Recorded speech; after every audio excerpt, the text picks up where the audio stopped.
Hey everybody, welcome back to Taboo Talk with Sarah, where we break the silence, foster hope and tackle the tough stuff so you never have to feel alone. If you're new here, I'm your host, Sarah Jordan Ross.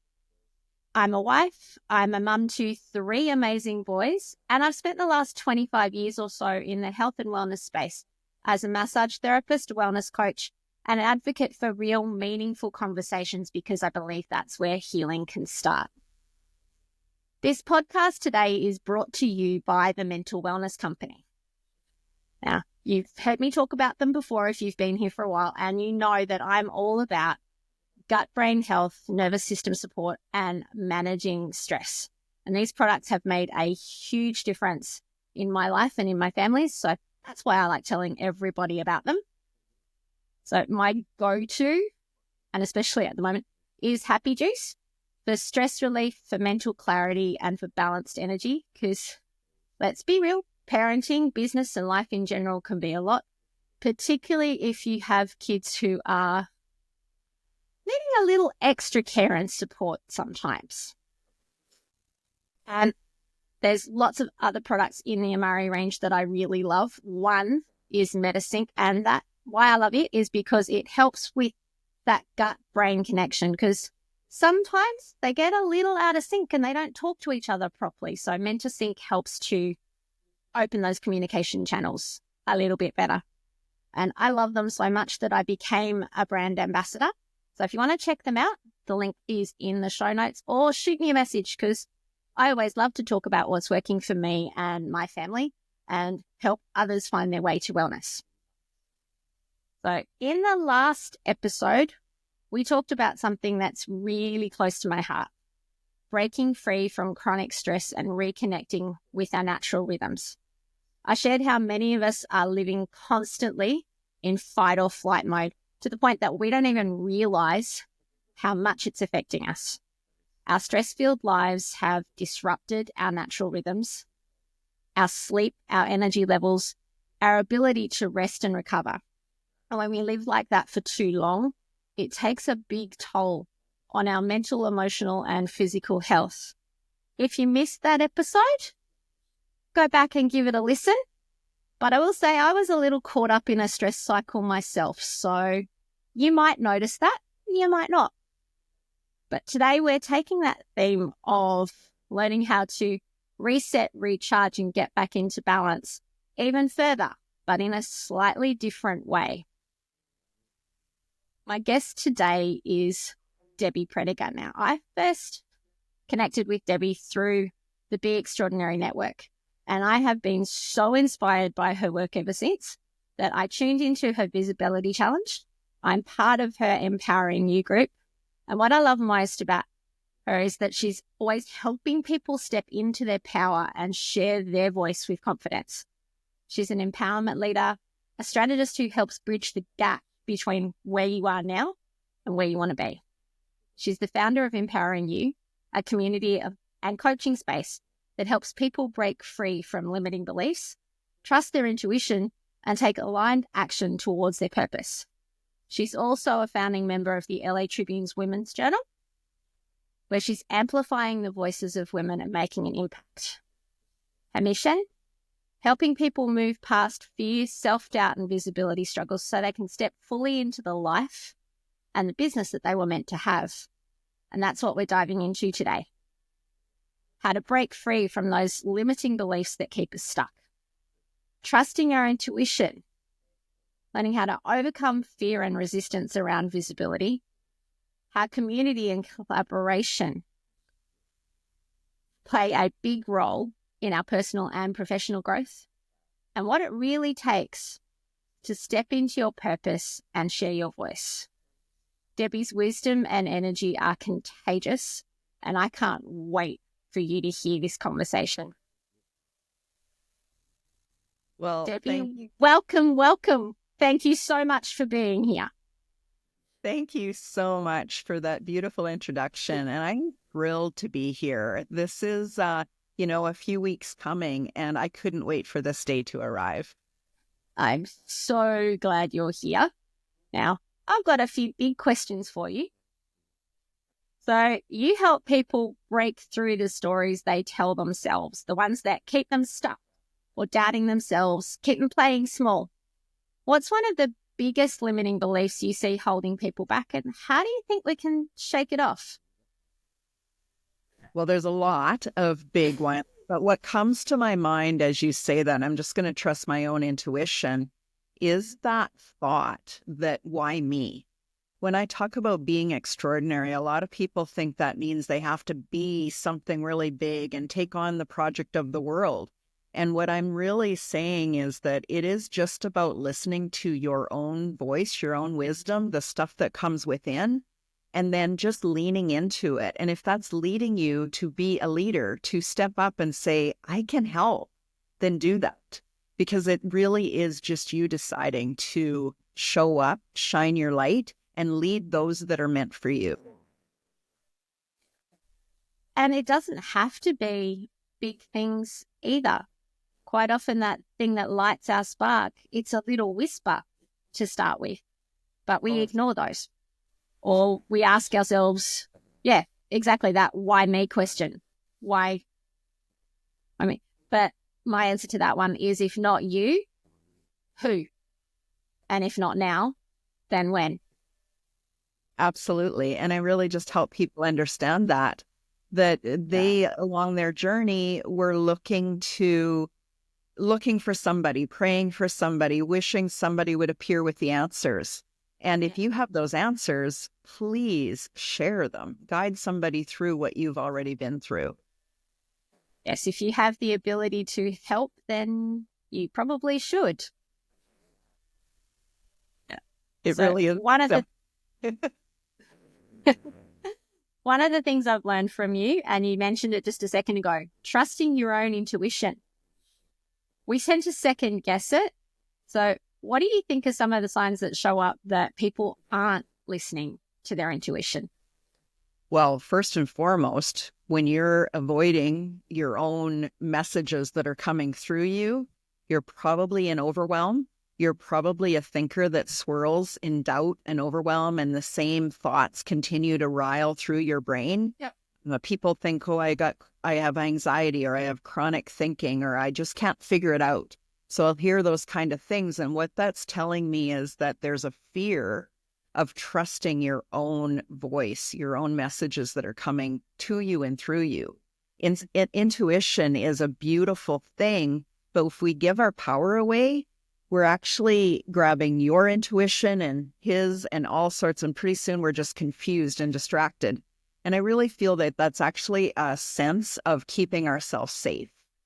If we distract ourselves from what we're really hearing, what we're really being called towards as part of our purpose, we're actually like running away in fear. And so that's part of the nervous system and how it helps keep us regulated. Yeah, our nervous system is wired for safety, and really listening to ourselves and stepping out and doing those things that we really want to do, it can be scary. So sometimes our nervous system is going to go, no, let's shut that down. So how do you think we can start actually stepping into that and not letting that fear rule us? Because I've heard several times fear can stand for a couple of things. It's either forget everything and run, or face everything and rise. Yeah. And so my belief is that any emotion, whether it be fear or joy or anything on the spectrum, is telling us something. It's guiding us towards something. We actually have to choose what is the emotion that we want to feel. And we can only do that by identifying what we truly are feeling, being honest with ourselves. Don't numb out your feelings, your emotions. They're there to guide you towards something. So I do it by helping people understand what they're hearing, what the bully in the room is, what the fear is. And once you identify it and you face it, just like any other bully, when you name it, you're like, wow, I am scared. That does bring up a fear in my body. I feel it in these places. And that associates back to another time that I felt those things, that thought, that it's usually a cycle and a pattern. We just haven't identified it yet.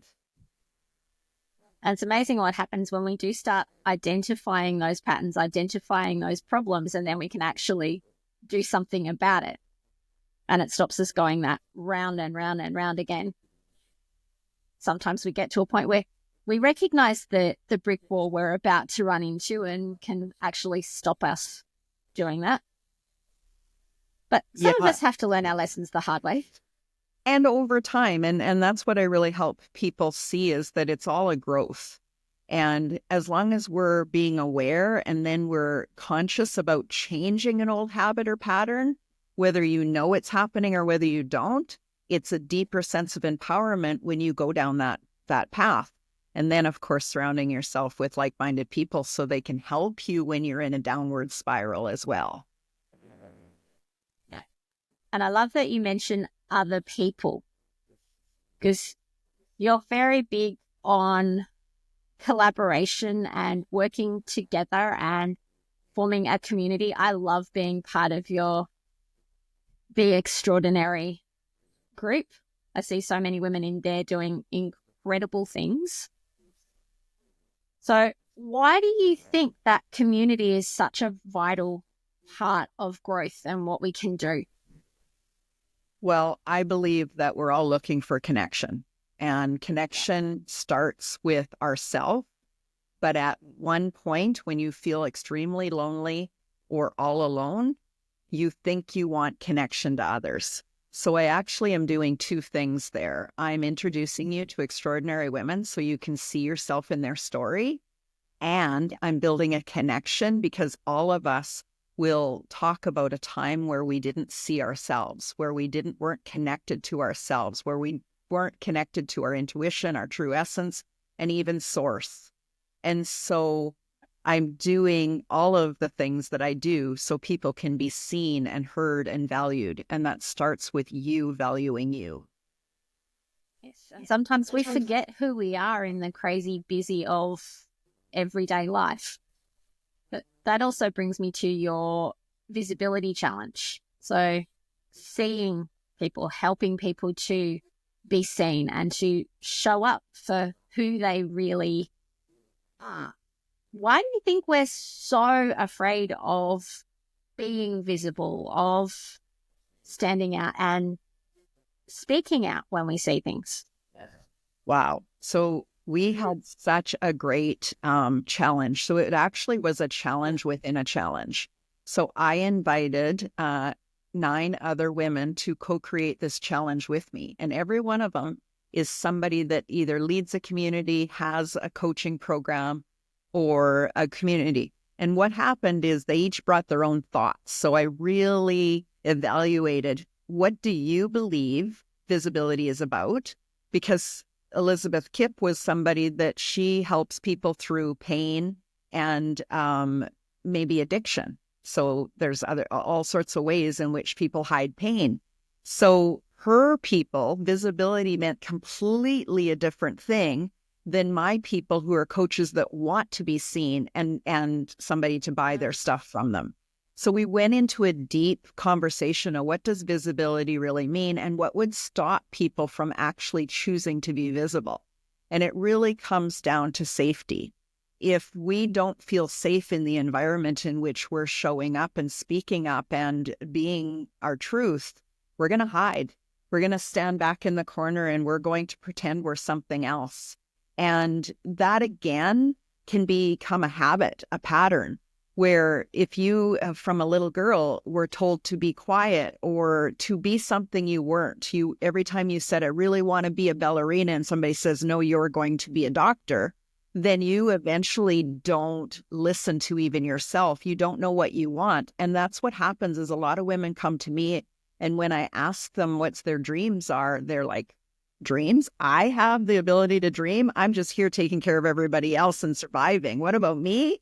So this visibility challenge brought clarity and confidence, courage, and a real direction of what was next. That's really what developed, is people come to me and said, I finally seen myself, and thank you for seeing me too. Because I think that's what a lot of us are looking for without even realizing that that's what we're looking for, is to be seen, to be heard, to be understood. And in turn, when we are those things, that's when we feel loved, that's when we feel connected, and that's when we can actually shine and be who we really are. Sometimes it's that somewhere along the way, like you said, I want to be a ballerina. No, that's a dream for somebody else.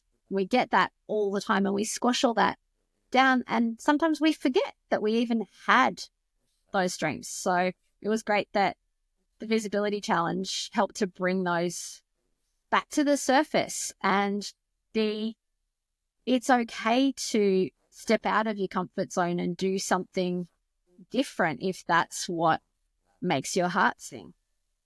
Wow. So, I love hearing thank you you for reflect that back. You're welcome. I love hearing you reflect that back, because there's been so many of us amazing coaches, thought leaders that were put into a box. And then that box just felt constricting, and there was something missing and unfulfilling and all of that stuff. And you can have all the success in the world, but if you aren't truly aligned to yourself and your mission and your purpose, and if you've forgotten what that possibly is, it's sad. So what this did is it's another way of ramping up your dreams. So I've done courses throughout the years, Dare to Dream.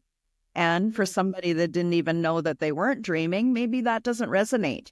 Maybe visibility is going to resonate for some people and that won't. So there's all ways in which we can bring our message. But truly, when the 9 of us got together and co-created this, we realized every one of our courses, programs, retreats, they're all saying the same thing.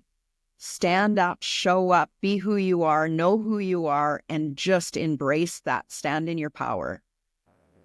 Yeah, I love that.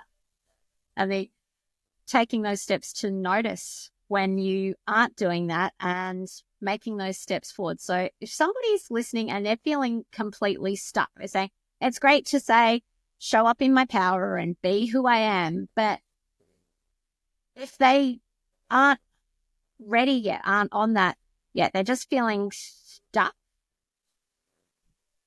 whether it's in their life, in their business, or even just with the mindset stuff. And sometimes the mindset is the biggest challenge. What do you think is one thing that they could start doing today to help move them forward? One little shift that they could make? I think it starts with asking yourself, who am I? Who am I really? What lights me up? Go down that path until you get to know yourself, and you little by little you start hearing the whispers. Like, you might hear humble, and you're like, humble? Am I humble or am I not humble? What's going on? It's getting curious. Who am I? But follow the joy. Follow what lights you up, and you will find the path to freedom. Yeah. When you're doing those things that make you happy and joyful, that's when you're being who you really are. And that's when you can then have an impact on the world. So much great stuff coming out today. I'm really happy with that. So here at Taboo Talk, we're all about having the conversations that often get ignored or swept under the carpet, brushed aside, the ones we should be having, but we don't.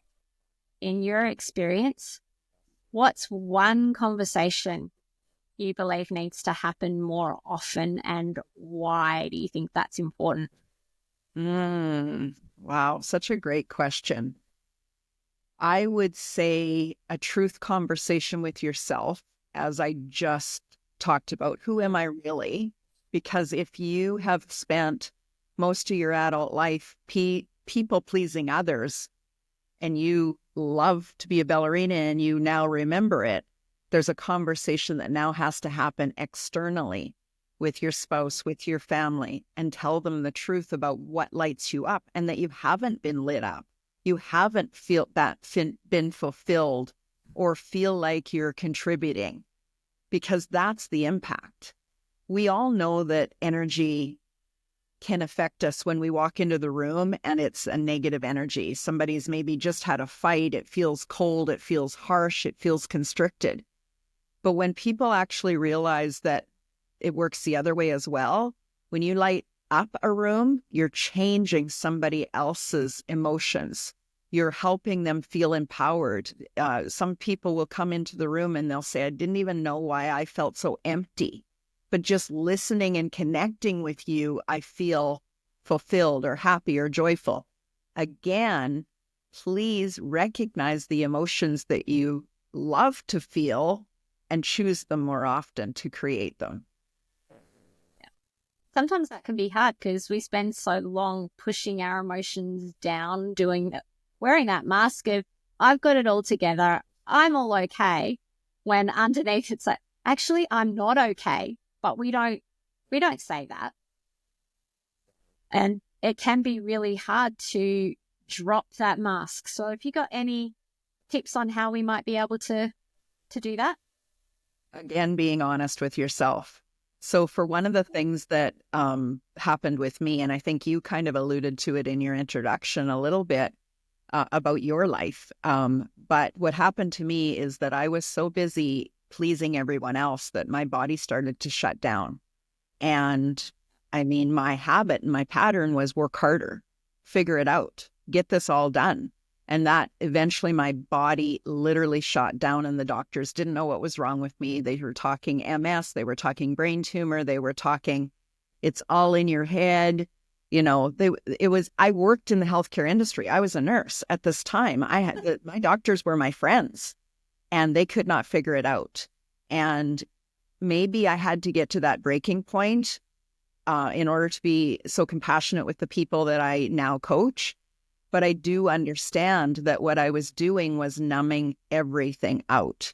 Working hard was my way to numb out what I was feeling, that I wasn't having joy in my life, that I got a little bit of joy and energy from pleasing others because that felt like an exchange of love.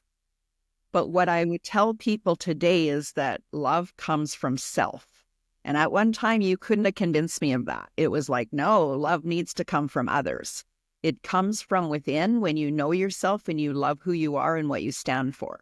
And so really spending time investing in yourself, investing in who you are, learning to love yourself more, pamper yourself more. And I know that, I can hear myself, the old beliefs even say, yeah, that's easy for you to say. I got things to do. I don't have time to do all that.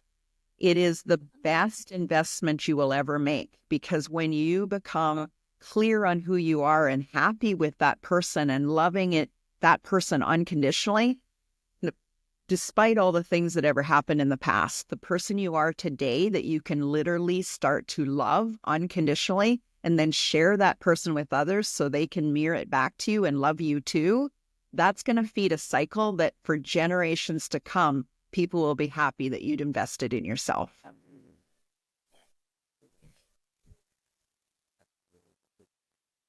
That is such great insight. Yeah, because knowing yourself and loving yourself, you're right.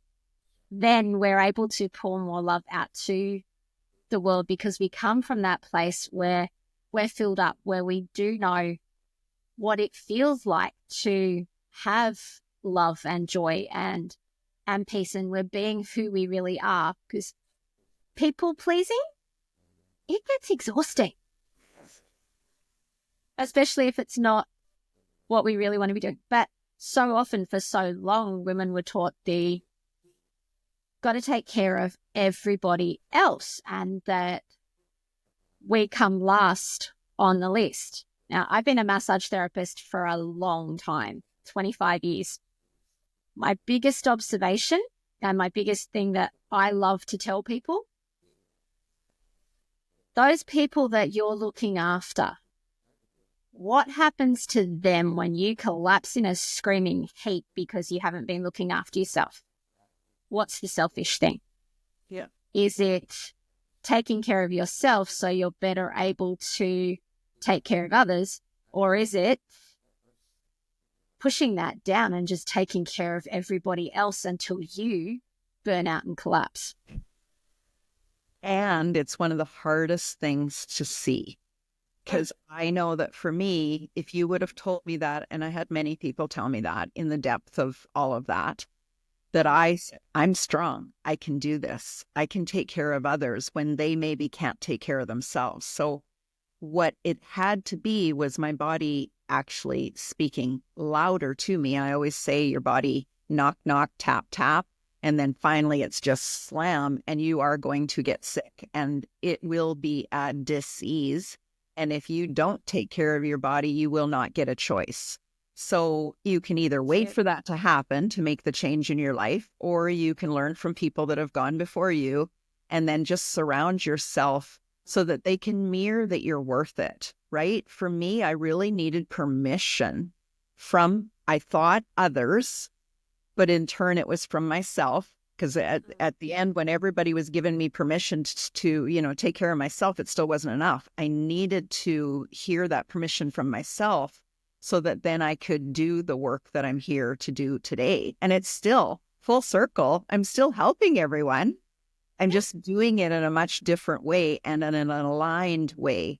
I always say that in order for, we can go too far one way or too far the other. And homeostasis is when you're in the middle and everything's just flowing. And that's where we are meant to be. God doesn't make mistakes. When he leads you down a path, it's so you can either learn and choose again, or you can go too far the other way and choose again. But you have to choose you, the you that he knows you are, so that you can truly step into everything you were created to be. Yeah, I love that. And that's definitely going to be one of the little clips that I get my little editor to make is God doesn't make mistakes. One thing I've learned in my life is God has a plan. Sometimes I really wish he'd let me in on it a little bit sooner than he sometimes does.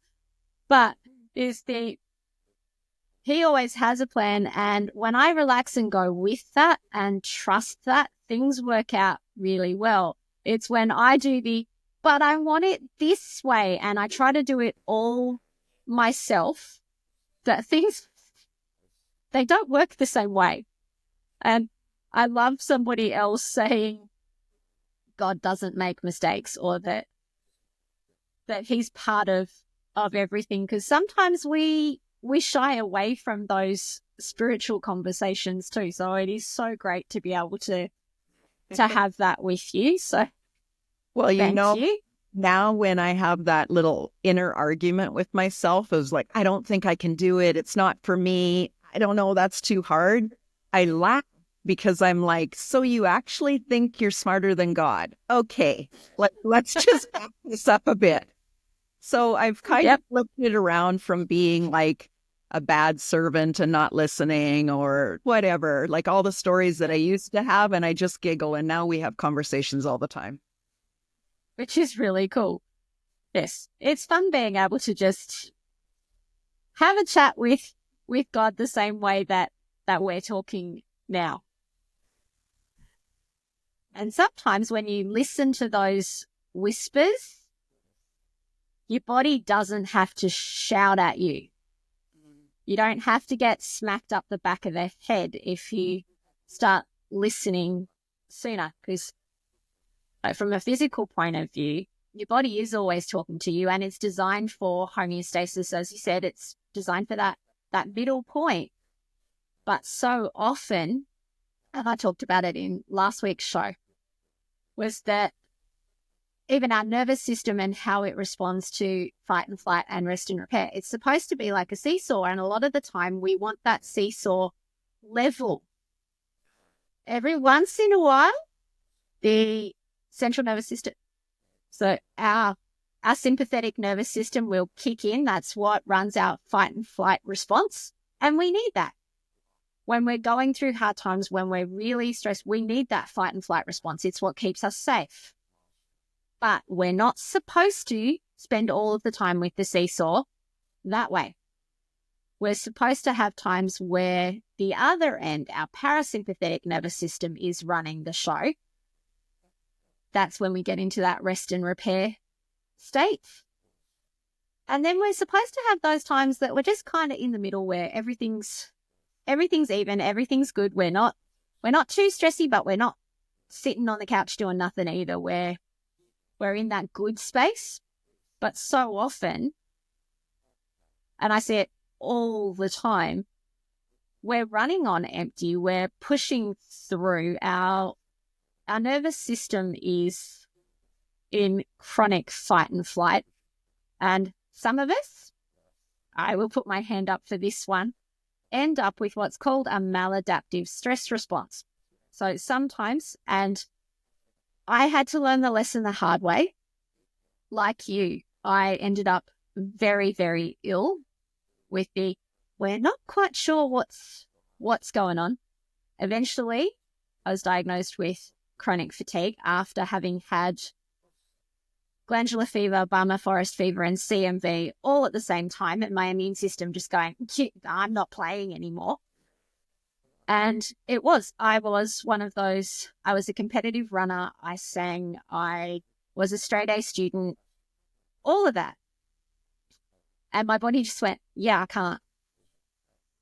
And while I wouldn't wish that experience on anyone, I also wouldn't wish to go back and not have it, because what I learned through that experience, I learned to listen to the whispers of my body. I learned to figure out how to spend my energy and what to do that gave me more energy and what really drained me, and to listen to that. Yeah, and to listen to those promptings from spirit as well, because sometimes starting a podcast was stepping way out of my comfort zone, but it was one of those ideas that I was seeing people struggling, and so many with the same issues, but they weren't talking about them. And so actually just start the conversation, because we might find something in that. And it was right about the same time that I first saw you on an LA Tribune. I can't even remember which one of the forums it was. And then I started looking into your work, and it's like, this is a woman I need to talk to. So I am so glad that you said yes to coming on. Yeah. And, this is kind of that ripple effect that I talk about all the time. Is if we just sit with our own thoughts, they can get really mixed up in what's the truth and what's important and what. But when we have these conversations, like what you're just saying, let's just have the conversation. And if anything's allowed to be talked about, then that just brings freedom and permission and a sense of safety. And then pretty soon we're connecting with people across the world, right? I'm in Mexico today, but I live in Canada. You're in Australia. We have people that we have all over the world, and we're all similar. But it doesn't happen if we just stay with our thoughts to ourselves and never speak them out loud. There's freedom in speaking it out loud. And sometimes all we need to figure out who we are and what's going on is that safe space to have that conversation, to have somebody come alongside us and just listen while we go blah. Because then we can, when we hear ourselves, we can figure it out. We can find those answers that are within us. And we don't have to go looking outside of ourselves for that. But we still sometimes do that. But there's also power in your words. So it's how you're defining yourself, how you're speaking about yourself. What kind of questions are you asking? Are they empowering questions, or are they victim mentality or lack, right? Why is this always happening to me versus, I don't understand. Is there something that I could do? Right? Like asking the right questions brings freedom. And I believe that's part of the conversation that we're meant to have with Source and with people like you. Like you said, the answers are right there. All of a sudden they're coming out of your own mouth and you're like, wow, I just answered my own question. How did that happen? Yep. Where did that wisdom come from? Yeah. I love it. Now, I could sit here and chat with you all day, but I'm sure you've got things to do in lovely Mexico? Because you're there with your family, yeah? We're here with my husband right now.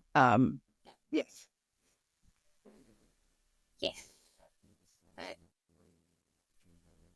I cannot thank you enough for coming on today, for sharing your heart, for sharing your wisdom and your journey with us.